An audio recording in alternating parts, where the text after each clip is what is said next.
Bueno, muchachos, muy buenas noches. Buenas noches. Espero que estén bien. Pues bienvenidos a su clase de Física 2, prácticamente nuestra última clase.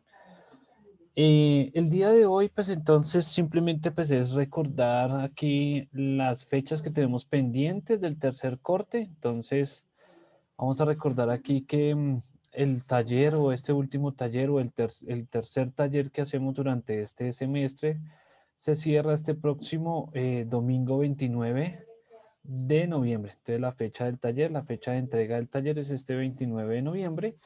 Y a partir del 30 de noviembre hasta el 6 de diciembre, es decir, la próxima semana, la semana número 16, entonces estaremos realizando el parcial final de la asignatura. Como bien sabemos, ese parcial final pues encierra todos los temas vistos durante todo el semestre y pues obviamente pues hay que pues, dedicarle un poquito de tiempo. Entonces está dado para 90 minutos, tiene una extensión de 20 preguntas en las cuales pues se va a preguntar pues todo lo que nosotros hemos visto. Eh, ¿Qué es de recomendación para este examen? Pues entonces dedicarle pues el tiempo del examen, utilizar una conexión que sea estable, pues leer muy bien los enunciados, estar muy presto pues a los tiempos. Y después de esto, pues entonces ya sabremos nuestra nota de tercer corte y obviamente la nota de el final de semestre. Entonces, igualmente, pues esta es nuestro último encuentro, es la última pues que nos vamos a ver. Esta clase es muy cortica además, vamos a explicar ahí una parte pues muy conceptual frente a lo que nos hace falta de ondas, de campo magnético. Y entonces, pues la otra clase no nos vemos, no nos encontramos. Entonces, pues no hay que alejarse mucho de la asignatura, de la plataforma, de la universidad, porque pues igual falta calcular una nota de tercer corte y una nota final. Entonces, sin embargo, nosotros tenemos tiempo hasta el 11 de diciembre para poder subir notas frente a las novedades que se presenten y demás.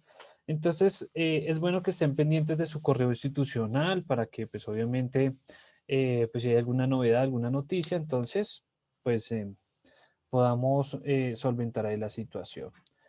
Bien, entonces, para el día de hoy, que es la semana número 4, pues vamos a ver qué es lo que el campo eléctrico y la ley de inducción de Faraday, atendiendo pues a lo último que tenemos en nuestro taller, que es de semana 4, aquí la ley de una fuerza de Lorentz, que es lo que vamos a ver, la fuerza magnética, que es lo que vamos a estudiar el día de hoy. Es muy fácil, muy sencillo. Son, vean, 4 ejercicios sobre ese tema y ya lo que sigue es la parte conceptual que, pues que sigue ahí. Dime, Ángel. Profe, una preguntita. ¿El taller del tercer corte también se puede realizar de a dos personas? Sí, sí, siempre se ha trabajado de la misma manera. Ah, ok. Gracias, profe. Sí, mira, aquí está especificado que integrantes del grupo, máximo 2 personas. ¿Listo? Entonces siempre se ha trabajado de la misma manera. Listo, profe. ¿Listo? Entonces ya lo que queda, antes prácticamente después de ver pues esta parte conceptual, ya lo que queda es que ustedes ingresen a estas simulaciones que son del PET Colorado, que es muy parecidas a las que vimos la clase pasada. Aquí si necesitan la última versión de Java, pues la pueden descargar, porque pues algunos hay que descargarlos y utilizan Java, ¿no? Entonces, tienen una a base de Java, necesitan la última versión. Bien, entonces en ese orden de ideas, vamos a ver lo que es el campo magnético.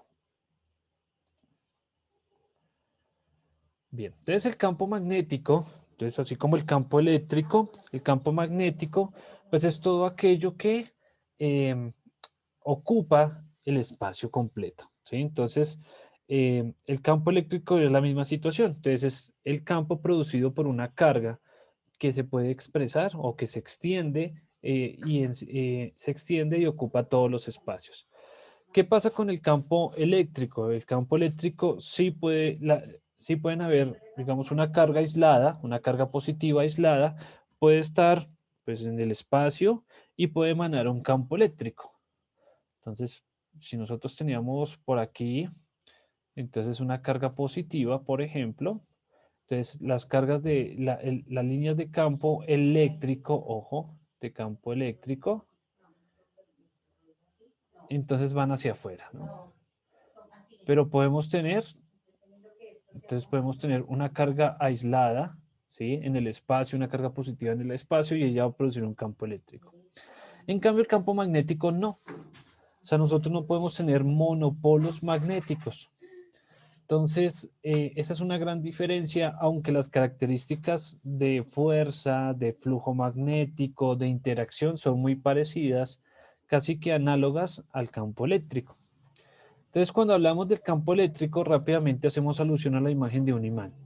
Y sabemos que ese imán posee un lado positivo y un lado negativo. Entonces, como siempre hemos visto, o como, digamos, nosotros hemos podido detectar o encontrar en los imanes, pues ellos tienen un polo positivo y un polo negativo. Y si nosotros partimos ese imán, entonces como se ve en la primera imagen, entonces si nosotros partimos ese imán, no nos queda el sur y el norte separados, sino que se crean dos imanes. Y si cogemos esos dos imanes y los volvemos a partir, ya no tendríamos dos imanes, sino tendríamos cuatro imanes.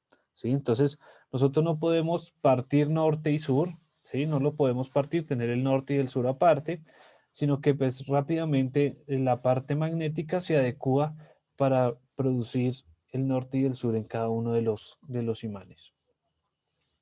Aquí aparece una imagen de un imán convencional o bueno, un tipo de imagen de imán que particularmente aparece, que es el de herradura, o los que nosotros alguna vez hemos visto, que son los de barrita o los circulares.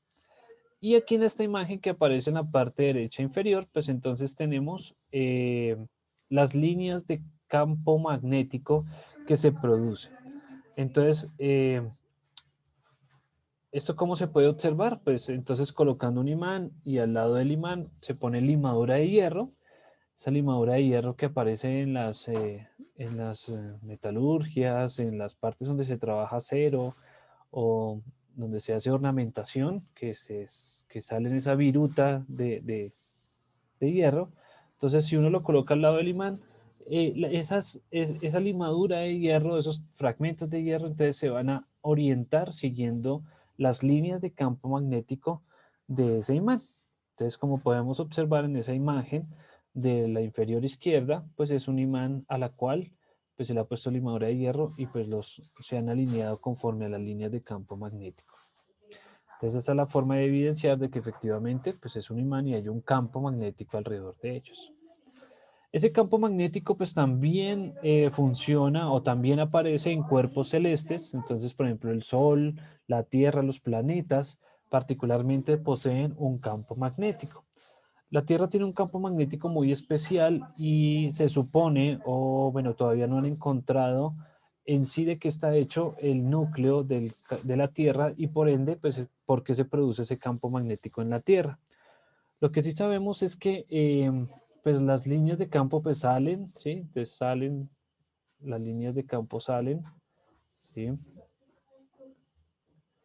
Entonces, y se encuentran, ¿no? Entonces crean estos anillos de campo magnético.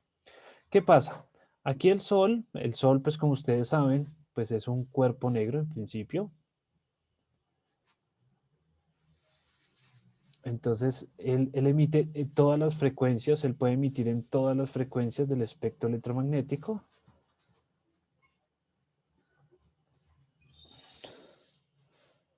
A ver, listo.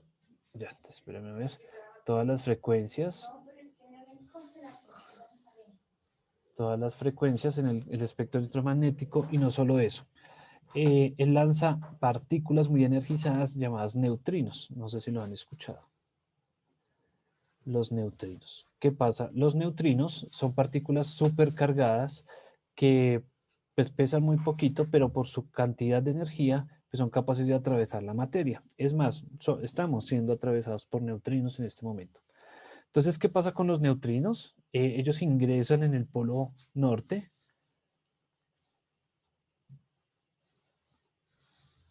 Listo. Entonces, ¿qué pasa con los neutrinos? Ellos ingresan por el polo norte de la Tierra, ¿sí? ¿Y por qué se desvían? Por el campo magnético, ¿sí? Entonces, si no hubiera ese campo magnético, estas partículas supercargadas entrarían directamente a la Tierra y aumentarían la temperatura pues, del agua, de la atmósfera y de los seres vivos de una manera considerable.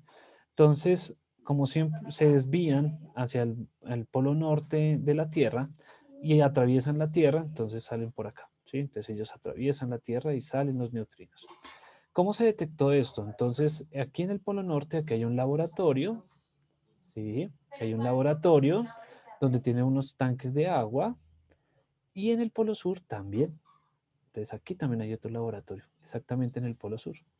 Entonces, en la película de 2012, por ejemplo, en la película de 2012, en el inicio de la película, lo que empiezan a detectar es que esa agua que tiene esos laboratorios empieza a hervir. Entonces, ¿por qué sucede eso? La cantidad de neutrinos era tal que aumentaba la energía del agua, haciéndola ebullir. ¿Eso qué quiere decir? Que el campo magnético de la Tierra se había debilitado considerablemente. Eh, a esto, pues es todo lo que sucede en la película, donde la Tierra pues cambia de norte a sur y de sur a norte, entonces el cambio de los polos pues obviamente es una cosa pues atroz y demás y demás. ¿Sí? Eh,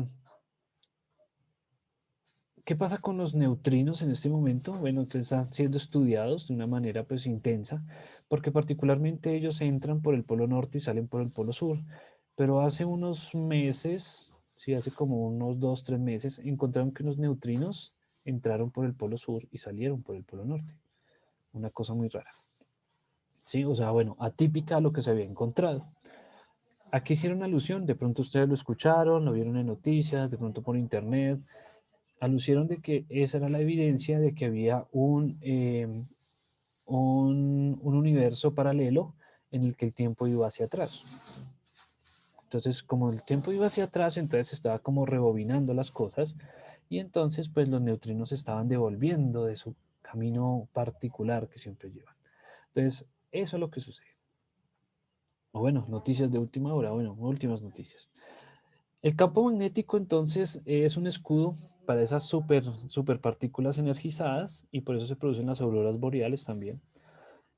Si no hubiese campo magnético, pues no existiría vida en la Tierra, muy parecido a Marte, donde su campo magnético pues está muy debilitado, es muy pequeño y pues por eso su atmósfera es algo pobre. Marte tiene atmósfera, parece que tiene algo de oxígeno en su atmósfera, pero lo más importante es su campo magnético, donde también es muy débil y por ende, pues su atmósfera no soporta la radiación del Sol. Se dice que hace aproximadamente en 2002, más o menos, llegó una super llamarada, una cosa muy grande desde el Sol y golpeó nuestro campo magnético rompiendo dos líneas de campo magnético. Entonces las rompió y al romperlas, entonces pues hubo estragos aquí en la Tierra, donde pues muchos satélites colisionaron, las redes eléctricas pues dejaron de funcionar, el internet se cayó. No sé si alguna vez se acuerdan, sí, más o menos sí, fue como en 2002, 2004, donde eh, tuvimos una falla de internet casi que por 15 días. Bueno, pues en ese entonces el internet no era tan, digamos, tan necesario como ahorita, pero pues la falla fue considerable, pero fue por eso, ¿sí? Entonces, algo así como en la película del núcleo, si la buscan. Entonces, dos películas para ver. Entonces, la de 2012, ¿sí? Y la del núcleo. Me gusta más el núcleo que 2012. Bien, entonces ahí está.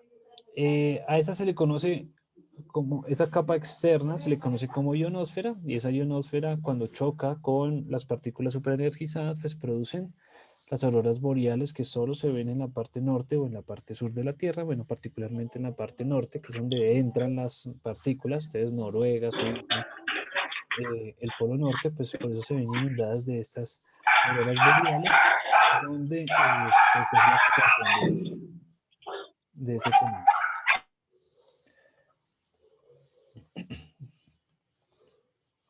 Bueno. Eh, bueno, entonces los campos magnéticos pues en sí son producidos, entonces en principio por materiales que son netamente magnéticos. En la antigua Grecia se encontraron la magnetita y todavía seguimos encontrando magnetita en la Tierra, donde pues son pedazos o trozos de rocas que están netamente cargados de campo magnético, sobre todo el campo magnético de la Tierra, y que se comportan como imanes, ¿sí? De otra manera o otra forma de crear un campo magnético es una corriente. Entonces, como podemos observar aquí en la imagen, si hay una corriente que fluye por ese hilo conductor, entonces si hay una corriente que fluye por ese hilo conductor, esa corriente va a crear un campo magnético. Es decir, todas las corrientes que tenemos en la casa, alrededor de nosotros, producen un campo magnético. Y ese campo magnético pues tiene pues una orientación. Entonces, miren como pueden observar, pues él tiene una orientación. ¿Sí? Entonces eso se orienta según el flujo de la corriente. Entonces, ustedes pueden denotar o pueden darse cuenta de que las líneas de baja, bueno, de media y de alta tensión tienen unas separaciones. Esas separaciones no es porque se vea bonito ni porque se necesita, o bueno, porque es así, sino porque se necesita que sea así. Entonces debe haber una separación entre los cables porque manejan corrientes muy grandes y esas corrientes muy grandes pues obviamente producen campos magnéticos que podría hacer corrientes parásitas. Entonces cuando usted tiene un cable que está dañado en su casa y llama por ejemplo a Codensa, Codensa, usted dice, vea, lo que pasa es que yo toco esta pared y me pasa corriente. Entonces Codensa tiene un aparatico que es el que mide, digamos, ese tipo de corrientes parásitas y mides por la pared, ¿sí? O sea, no mide la toma corriente que está ahí al lado, sino tomas la pared, la mide la pared. Ese aparatico le va a permitir medir si hay una corriente parásita en el lugar, o sea, una fuga de corriente. Y eso se produce porque de pronto hay dos cables que se están uniendo, entonces la corriente, o bueno, el campo magnético produce esas corrientes esos campos eléctricos que producen corrientes y obviamente corrientes parásitas. Entonces hay dos formas de generar un campo magnético. Entonces uno, pues que sea natural, una magnetita, un imán, y el otro que sea pues el flujo de una corriente por un hilo conductor. Entonces, ese flujo de corriente o ese flujo de campo magnético, entonces está dado por la fuerza de Lorentz. Entonces, este concepto de la fuerza de Lorentz o la fuerza magnética, entonces viene dado por, vean aquí, este es Q de la carga. Entonces, esta es la carga de la partícula que está viajando, ¿sí? El campo eléctrico por el cual está navegando, ¿cierto? El campo eléctrico.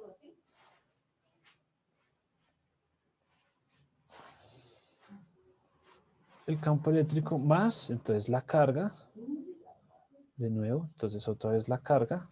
Si estamos hablando de un electrón, entonces un electrón, la carga sería la velocidad a la que viaja ese electrón. Esto es el producto cruz. Entonces el producto cruz. Y B al que se le denota como campo magnético.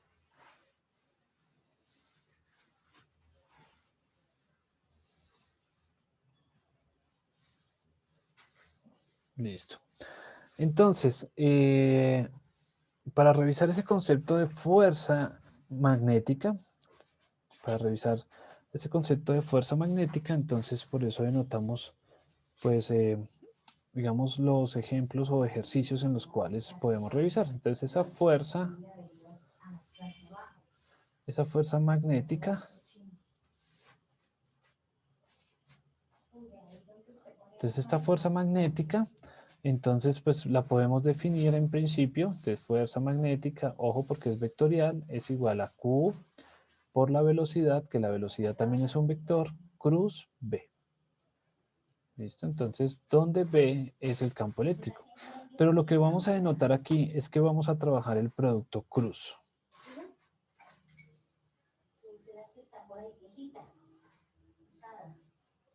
El producto cruz entre dos vectores. ¿Eso qué quiere decir o qué quiere denotar? Es que pues vamos a tener dos vectores. Entonces, por ejemplo, aquí un vector B o un QB, por ejemplo. Un vector campo magnético y la fuerza entonces está dada como el producto cruz. Entonces la fuerza, que es el producto cruz entre las dos. Entonces, la dirección de ese vector, entonces la dirección de ese vector, entonces la dirección la dirección del vector fuerza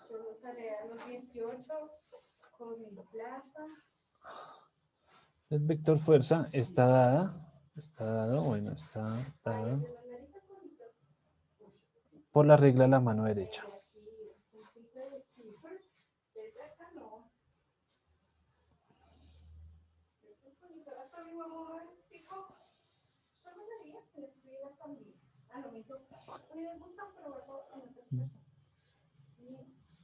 Bien, entonces de este modo, con la regla de la mano derecha. Entonces fíjense bien ahí. Entonces a este vector lo podemos colocar con el índice. A ver, lo colocamos. No, entonces el vector campo eléctrico sería el dedo índice. El vector QV, entonces sería el dedo central. Y el pulgar, entonces estaría dado como el vector fuerza. ¿Listo? Entonces ahí está, la regla de la mano derecha. Entonces siempre vamos a tener la dirección conforme a la regla de la mano derecha. Y la magnitud del vector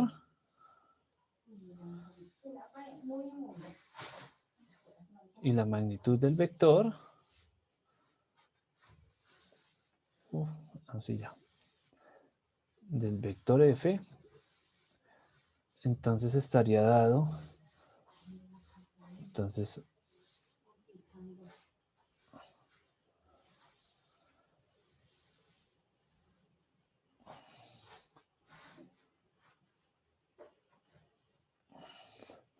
como el valor de la carga, el valor de la velocidad, ¿sí? El valor de la velocidad por el valor del campo magnético por el seno del ángulo entre ellos. Entonces, ese ángulo es el ángulo entre ellos. El ángulo entre el vector B, entre el vector velocidad y el vector campo magnético. O sea, este dato de acá.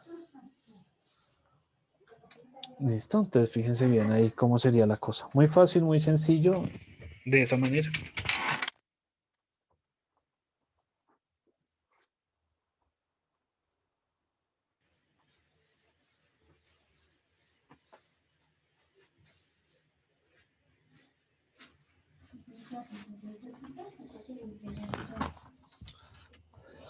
Muy fácil, muy sencillo de esa manera.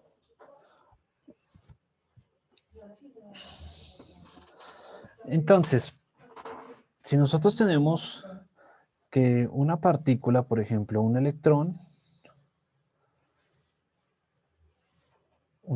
particularmente tiene carga de 1,6 por 10 a la menos 19 coulombs y particularmente viaja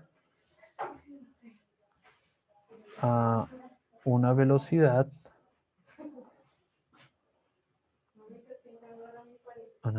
de 300.000 kilómetros por segundo.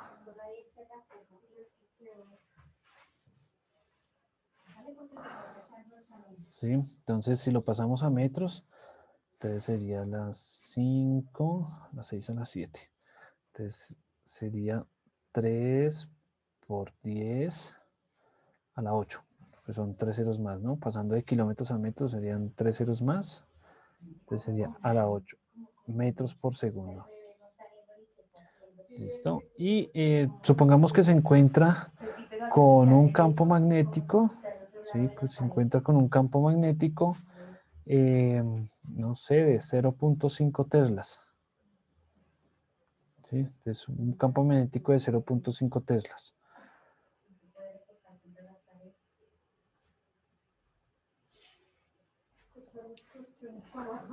Listo, entonces íbamos a decir que el ángulo entre ellos, entonces sí se sabe que el ángulo entre ellos es de 30 grados.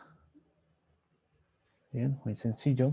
Pues así, digamos, así prácticamente están los ejercicios del taller, donde ya le muestran a uno, pues si es un electrón ya sabemos cuál es su carga, si es un electrón ya sabemos cuál es su velocidad, si nos dan el valor del campo magnético y en el llegado caso nos dicen cuál es el ángulo entre ellos. Entonces, de esa manera, entonces, más o menos la dirección o la dirección del vector fuerza está dado como el dibujito que acabé de hacer ahí en rojo. Y el valor, pues entonces la fuerza magnética es igual entonces a la carga, entonces sería a 1,6 por 10 a la menos 19 coulombs por la velocidad, que sería 3 por 10 a la 8, porque estamos trabajando siempre en metros, por el valor del campo magnético, que es 0,5, por el seno de 30. Entonces recordemos que la fuerza pues, se mide en newtons, entonces simplemente hagamos la multiplicación, sería 1,6 por 10 a la menos 19, por 3 a la 8, por 0,5, por el seno de 30 grados. ¿Listo? Y esa sería como la fuerza.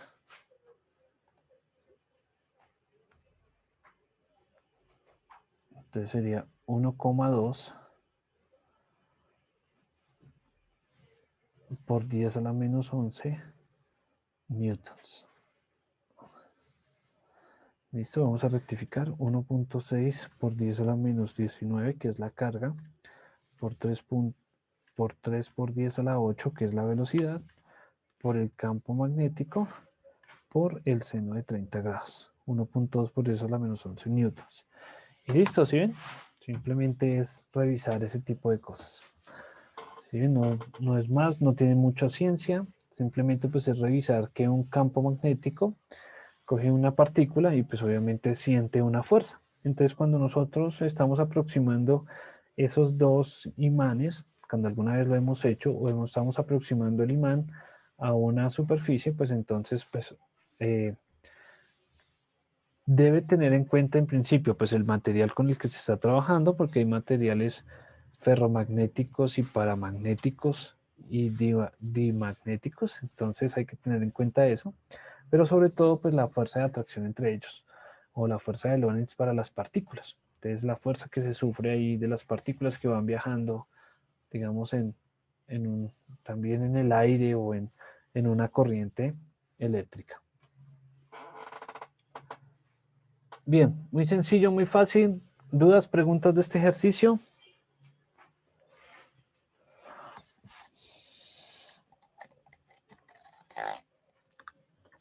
No, señor, por mi parte no. Listo, muy bien.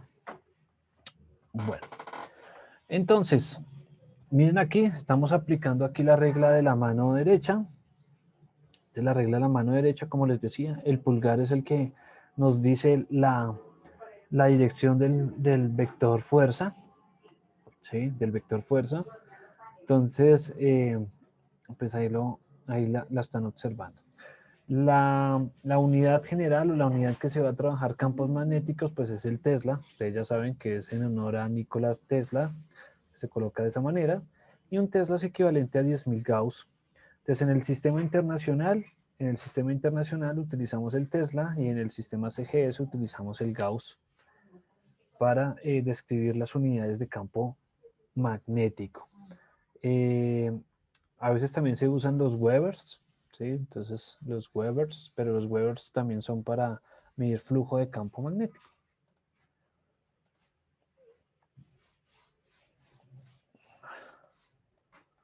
Listo, muy bien.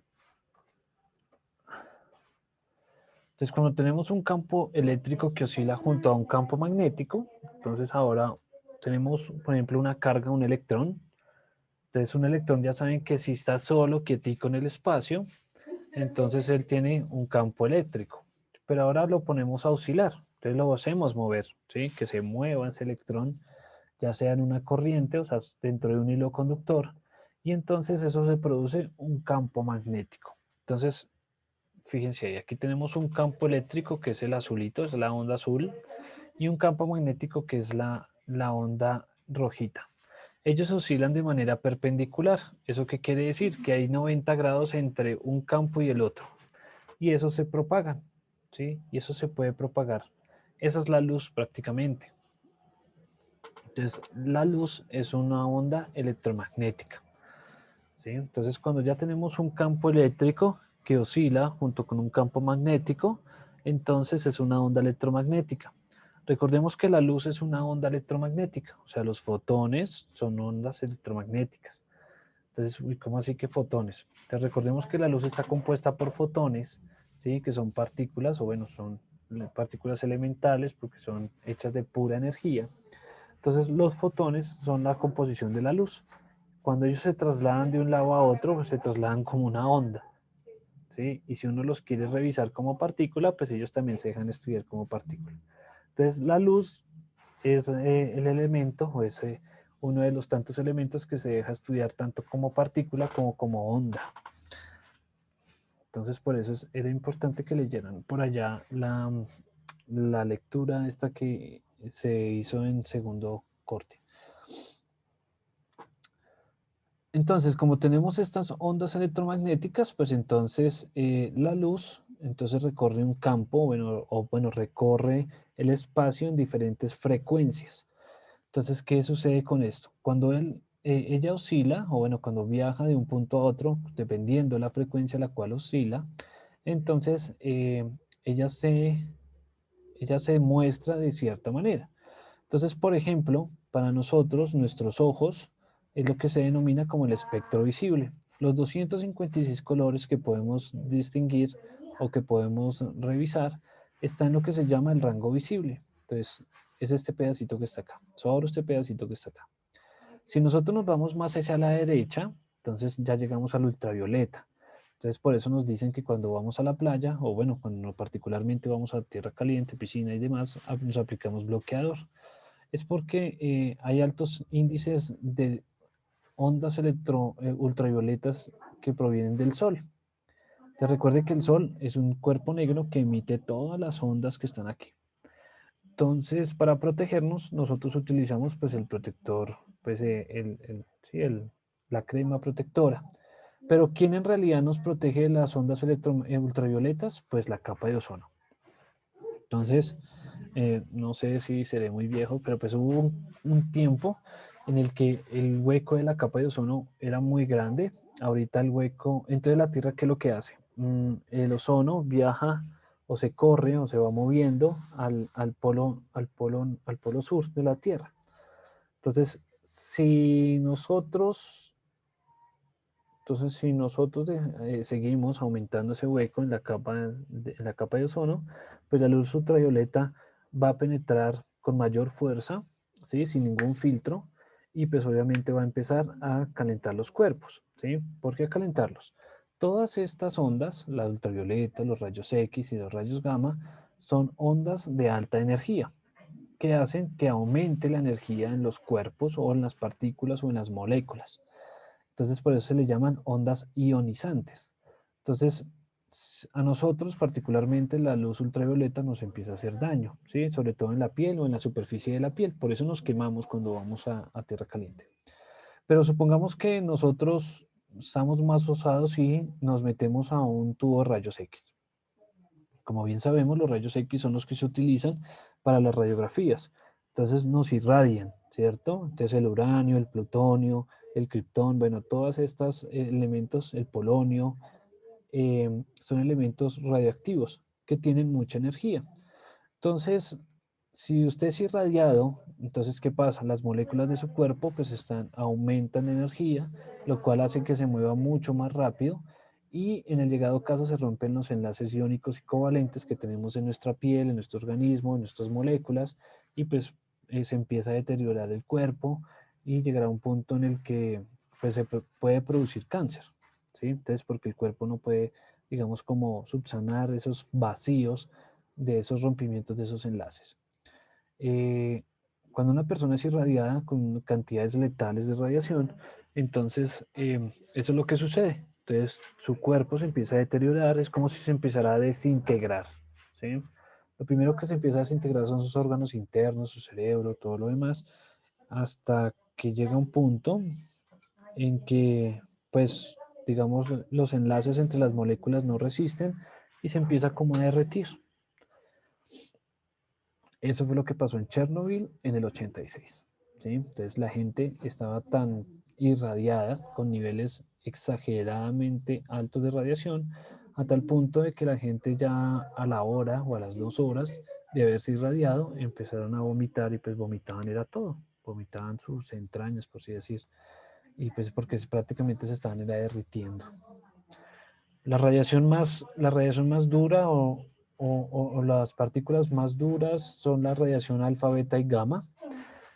Ellas nos atraviesan, la alfa es capaz pues, de atravesarnos, la beta alcanza, pues el plomo lo alcanza a detener y la gamma es mucho más energética que se atraviesa y rompe. Entonces, por ejemplo, los ojos de Superman solo llegan hasta los rayos beta, o sea, por eso no puede ver más allá del plomo, ¿sí? Entonces él no puede más allá. Él solo ve hasta los rayos X y un poquitico la radiación alfa. Entonces él no puede atravesar las placas de plomo. Y las rayos gamma, pues es la más peligrosa de todas. Entonces por eso siempre hablan, por ejemplo, en los superhéroes de Marvel, de Hulk, que porque de radiación gamma, pues es la radiación más peligrosa que puede haber, porque es de muchísima energía y pues es capaz de desintegrar los cuerpos.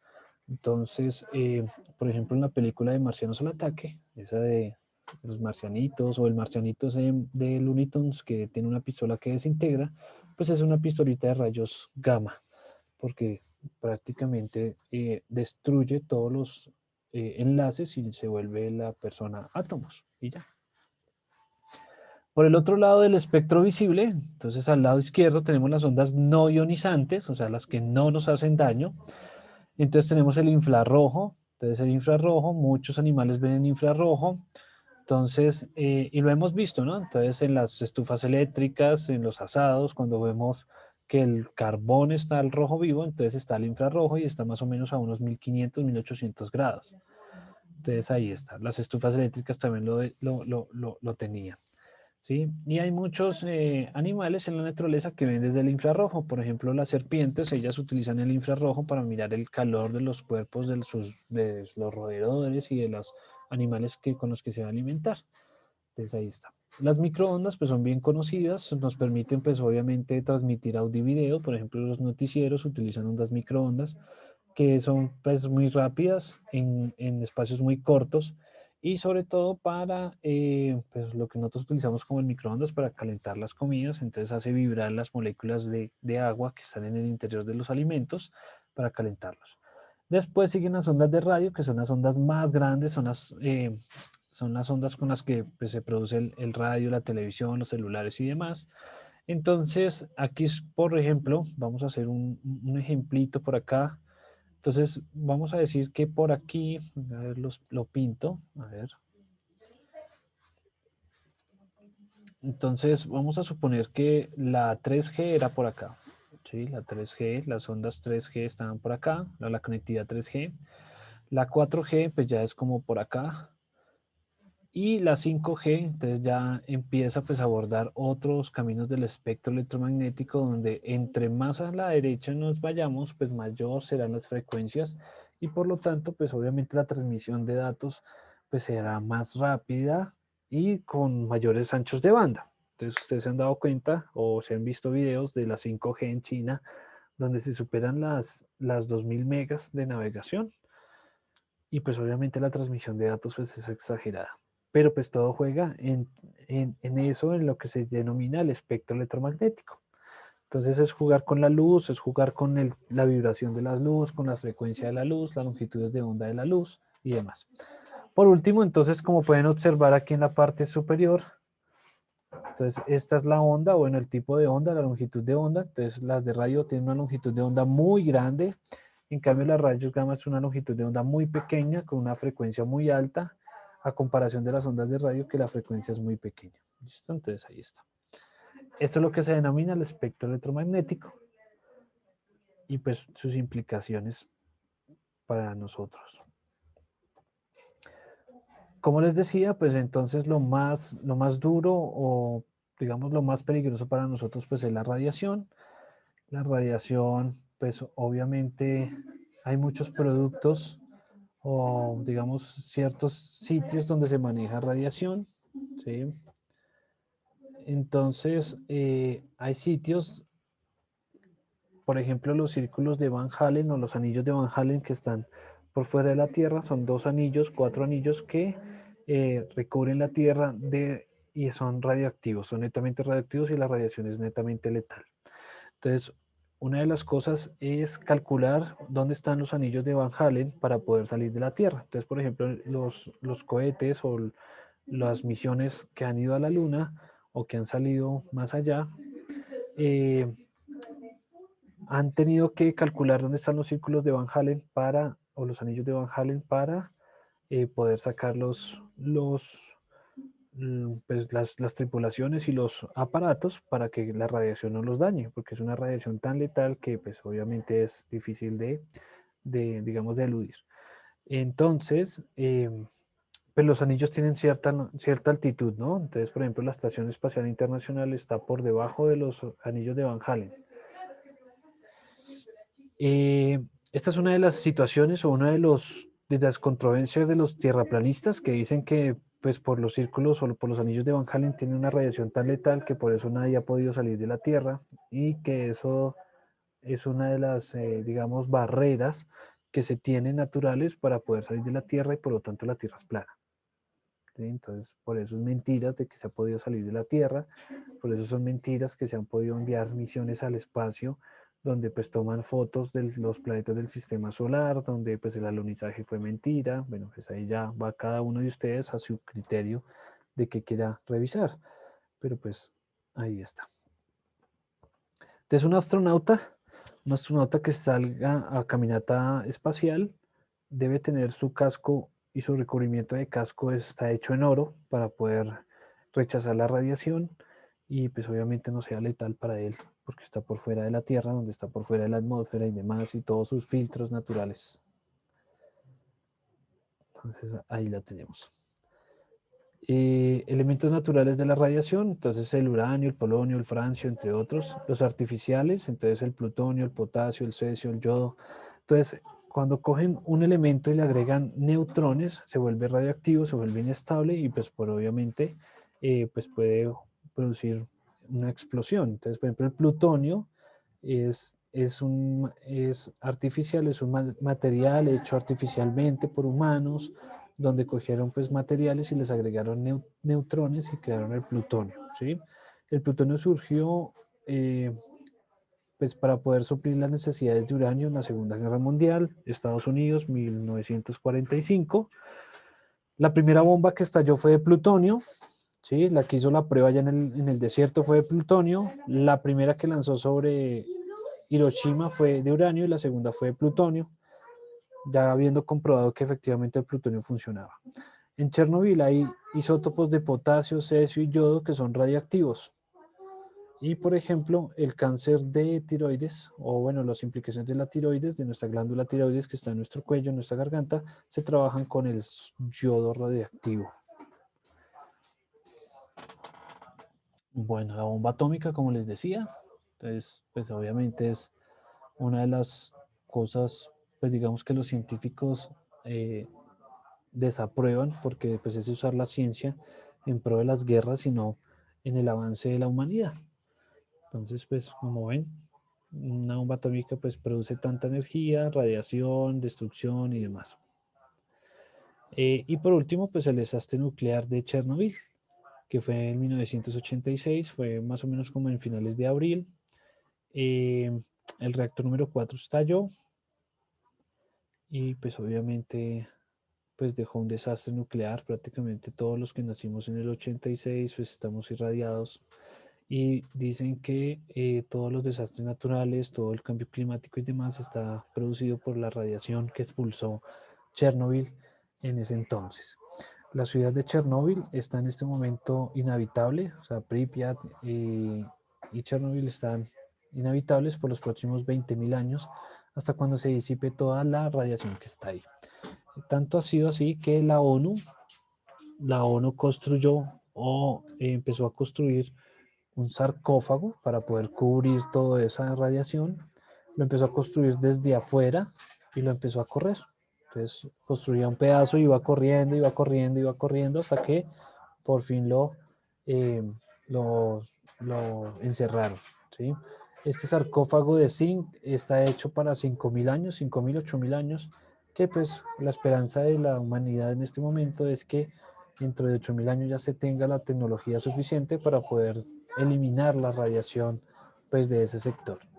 Ese sarcófago ya se puede ver por Google Earth allá, entonces se puede ver el avance y sí creo que ya lo taparon, creo que ya está cubierto el reactor número 4 con todo eso. Un documental muy bueno que se llama, hay dos muy buenos, uno que se llama La noche del fin del mundo y hay otro que se llama Segundos catastróficos Chernobyl. Ah, y una serie muy buena la serie. 8 episodios, muy buenas. Bueno, esto ya va más como para seguridad y salud en el trabajo. Listo. Y listo, muchachos. Listo.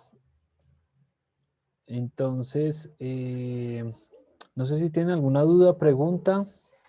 Como les decía, ya era más una cosa muy conceptual, algo muy rápido para que ustedes ya pudieran, pues obviamente, tener los conceptos necesarios para poder terminar pues su clase de física y obviamente terminar su semestre. Entonces no sé si tienen alguna duda, pregunta. No, señor, gracias. Daniela, no te vi a qué horas entraste. Ya hace ratico, profe. Sí, no te vi. Bien. No, señor. Entonces, como les decía, pues no es una muy larga esta clase, simplemente pues era ahí como finalizar, que ustedes vieran ahí pues algunas cositas frente al taller. Entonces, pues como ven, los ejercicios son de ese tipo de cosas, un ion positivo de carga igual a 2 protones, es decir, se encuentra en un campo magnético con una intensidad de tal, su velocidad es de tal, ¿sí? Entonces ahí está.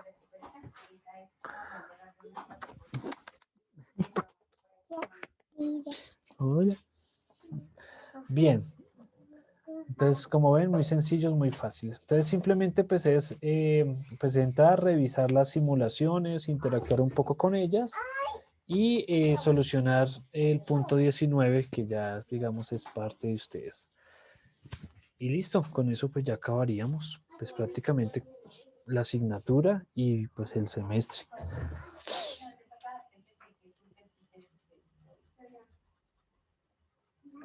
Entonces, en ese orden de ideas, si no tenemos dudas, preguntas, entonces, pues finalizaríamos pues la clase para que tengan ahí el tiempo de revisar pues obviamente las simulaciones y para que puedan terminar ahí su taller. Entonces, ¿o hay alguna duda, pregunta? ¿Algo que preguntar? Si no, pues entonces pues sería listo. Listo, profe, gracias. Bueno, Muchas Daniela, gracias. pues con mucho gusto por aquí estamos. Fabián, Camilo, Ángel, Waldir. Listo, profe. Listo, muchachos. Entonces fue un gusto pues atenderlos, un gusto pues orientarles la asignatura. Esperemos que el otro semestre, bueno, pues cambien las situaciones, ya podamos estar en la universidad y pues en algún caso, si nos encontramos, pues nos tomamos algún tintico. Entonces les deseo lo mejor, muchachos. Recuerden, no se despeguen tanto de la plataforma, su correo institucional. Ahí se van a enviar las notas para que por favor las revisemos. Y, y pues obviamente finalizar. ¿Listo? Les deseo lo mejor, muchachos. Una bonita noche, un buen fin de semana. Y pues estamos ahí en contacto hasta que terminemos el semestre. ¿Listo?